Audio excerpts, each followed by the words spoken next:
This is Time Signatures with Jim Ervin, a podcast and radio program presented by the Capital Area Blues Society in Lansing, Michigan. Most any contemporary musical style can trace its roots back to the blues.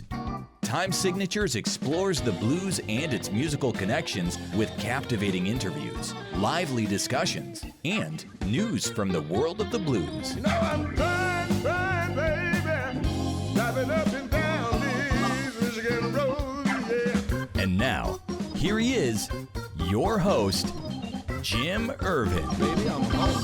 Well, thank you so much, Parker, and welcome to Time Signatures. I'm your host, Jim Ervin, and I'm not in studio today, as you can tell. In fact, I'm in one of the coolest places on the planet. Elderly Instruments opened its doors on July 5th, 1972, and over the course of the past 52 years, they have become one of the premier places for people all across the globe to find stringed and fretted instruments, new and used and collectible. You can find a wide variety of cool instruments here, including acoustic and electric guitars, mandolins, banjos, ukuleles, and basses, just to name a few. Now, today we are honored to welcome the CEO and co-owner, a second-generation co-owner, I might add. And boy, does she have some stories to share with us today. Lillian Werbin, it's an honor to welcome you to Time Signatures. How are you? I'm very well. Thank you for having me, and thank you for being here. Well, we're glad to have you. So listen, I've got to get something off my chest because I told you I worked in radio. Okay. Yep. Back in the day, I was a weekend air personality at WFMK, and I'm going to tell on myself here, and it's going to be recorded for eternity. All right. I just wanted to be noted. I was new to the area at that time. Okay. And part of the thing that we did when we were on air is they would give us these little liner cards, little 10, 15 second blurb about our sponsors and advertisers. And I was reading about Elderly Instruments. And as I'm reading this, I started wondering aloud, what is Elderly Instruments? Do they sell walkers, canes, wheelchairs? Yeah. We get that a lot. It didn't take long for the phone to start ringing and they're going, "Hey, idiot." So that was my gotcha moment when I came to the Lansing area. So I just wanted to get that out there and share it with everybody. We bamboozled you. Well, and listen, preserving the history of the blues, one story at a time. I've got to share some of my stories as well. Please. So I'm doing that. Yeah. Listen, I want to get the ball rolling here and talk about the history of Elderly Instruments. Share some of the history with us, because you grew up here, didn't you? I grew up in and around the business. Yep. Yeah. So my dad is one of the original owners, co-founders, along with his at the time partner Sharon, and they were just trading instruments and kind of dealing out of their little apartment. And it became a passion that they grew into this business that I now get to co-own with him, and went from a 8x10 to 36,000 square feet. And we have, 40 dedicated employees who kind of make all of this go round. And it's always been community focused. Very nice. I can imagine a much younger version of you running around in the store, and everybody probably knew Lillian when she was a little girl. And yes. Talk about some of your memories of growing. Now you said you were in a little 10x12, was it? It was an 8x10 in East Lansing. That's before my time. Okay.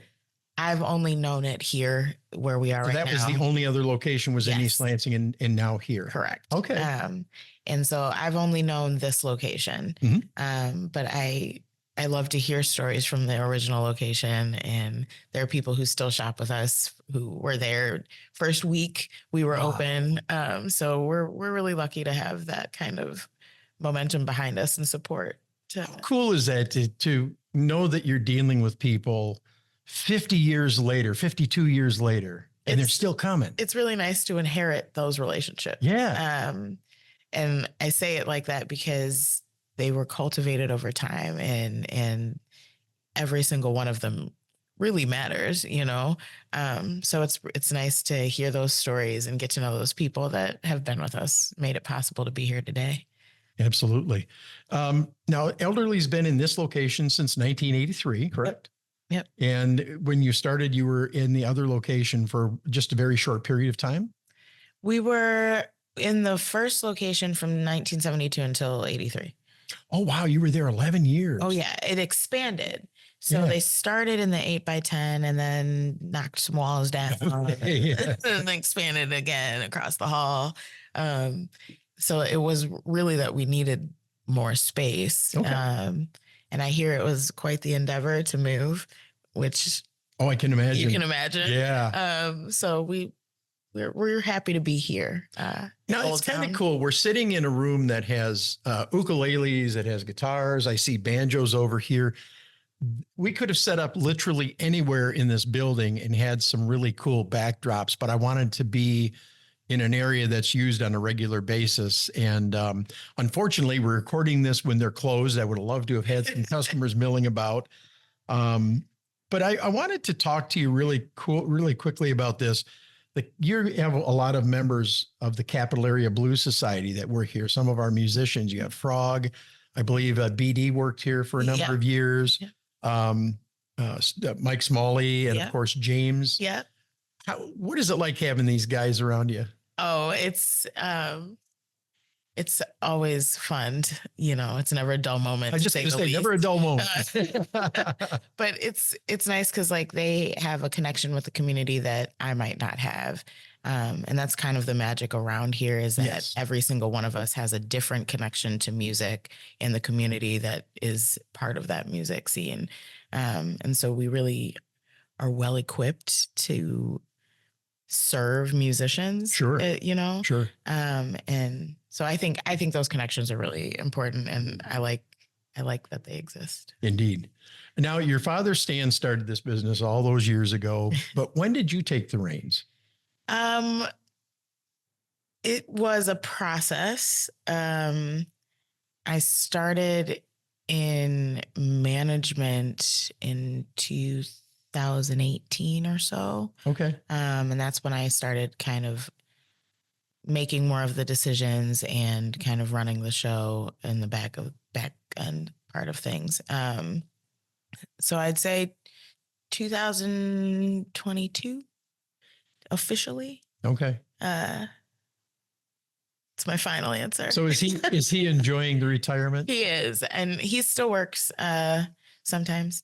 But he's still on our Slack. It's like an internal communication channel. Sure. He's still in there and he still works with the appraisers. And so it's nice to still have that collaboration with him and to still be collaborating from the new and the old and making sure we have a good way forward. So now, Lillian, I want to flip the page a little bit. I remember late last year hearing the news that Elderly Instruments was chosen as America's top business, not within the top. It was the top business by the U.S. Chamber of Commerce. Talk about how that affected you and your team here. It was really nice to get recognition, not just like our current team, but all of the teams that we've had over the years. Sure. Because it takes a lot of hard work to get to a point where you get that type of recognition. And it's almost, it's 8 months later and I'm kind of still choked up about it. Because you get to see people recognized and hard work pays off in the sense of that recognition can go a long way and it boosts your focus and your willingness to do and all that. Yeah, I can only imagine. And then on the heels of that amazing news, Michigan celebrates small business, added their honor to the growing pile, selecting Elderly Instruments as one of Michigan's top 50 companies to watch.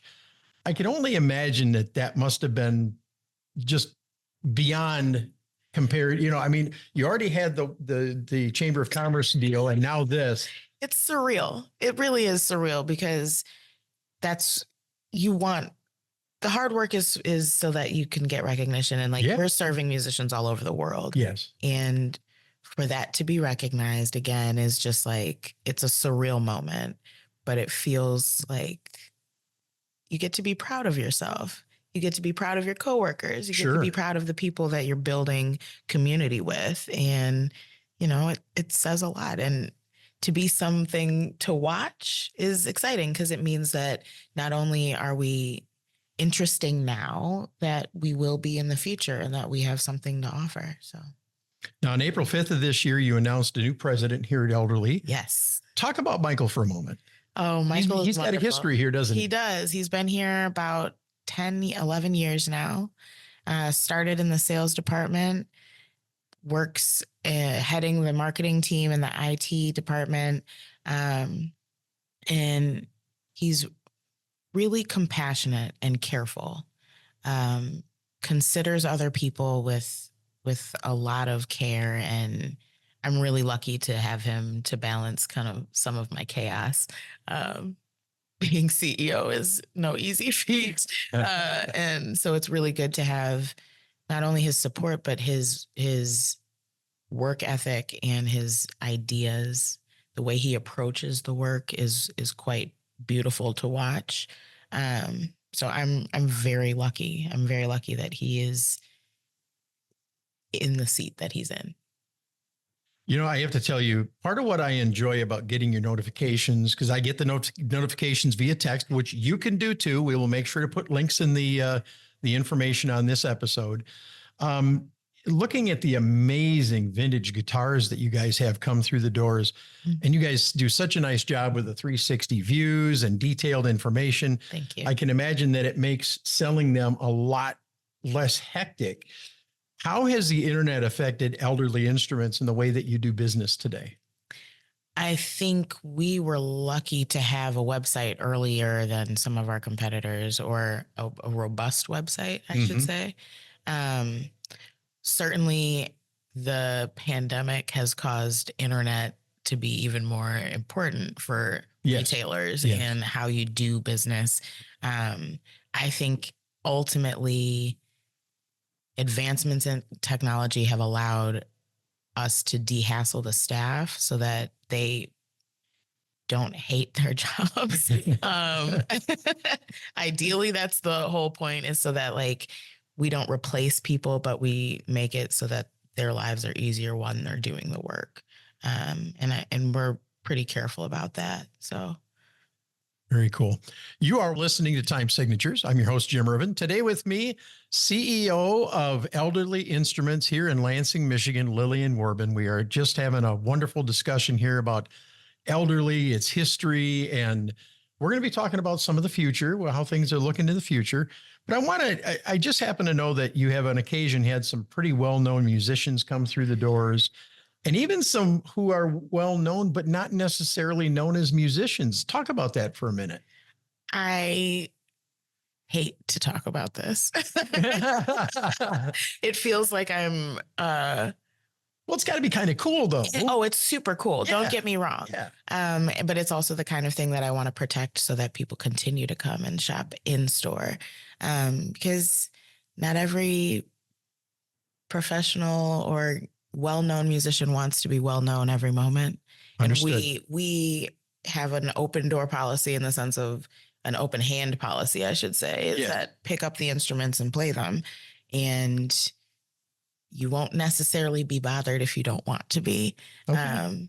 But it's really cool because it speaks again to the breadth of our community. Sure. We have novice musicians, professional gigging musicians, collecting musicians. It's nice. And I respect the answer. I truly do. You know, you see Joe Bonamassa talk about Uncle Norm out there in California. Yeah. Has he ever contacted you about a guitar you've had for sale? Just curious. Would I out him right now on a podcast? I'm not sure I would. All right. That's fair. I'm trying, guys. I really am.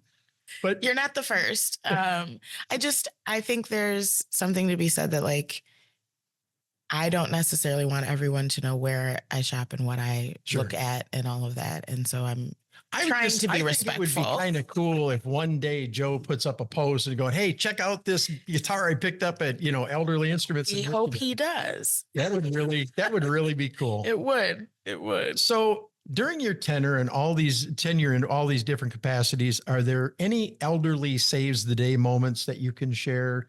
Something maybe where a guitarist from a big band is in town and something happens to their guitar and they need a fill in, or? Yeah. But that kind of happens every year. We have something like that where we're coming through. Our banjo needs fixing. And do you have anybody who can fix it right now? Or, I need this specific instrument. It didn't make it in the flight.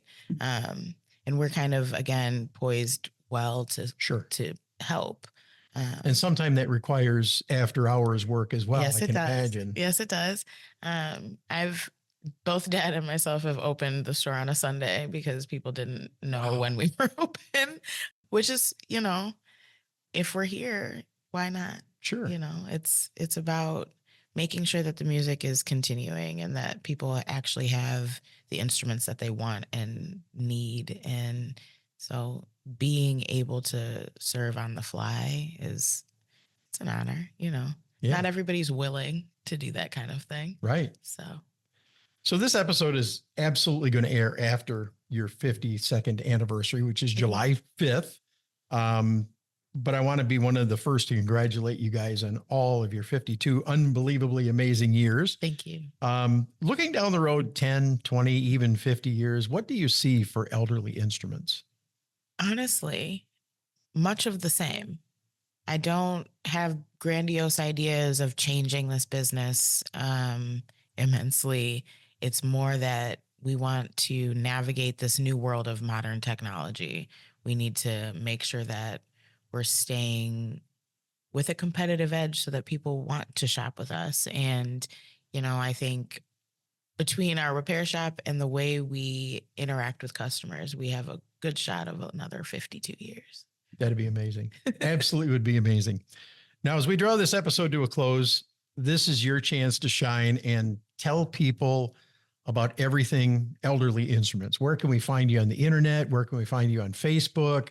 What else can you share? Elderly Instruments. You can find us at our website, our only website, www.elderly.com. We are in Old Town Lansing. Please stop by, see if we have the next instrument for you. And we, like you said, we buy, trade, sell, and consign new, used, and vintage fretted and stringed instruments worldwide. And we have 40 wonderful staff who are ready to help. Lillian Werbin, I want to thank you so much for joining us today on Time Signatures.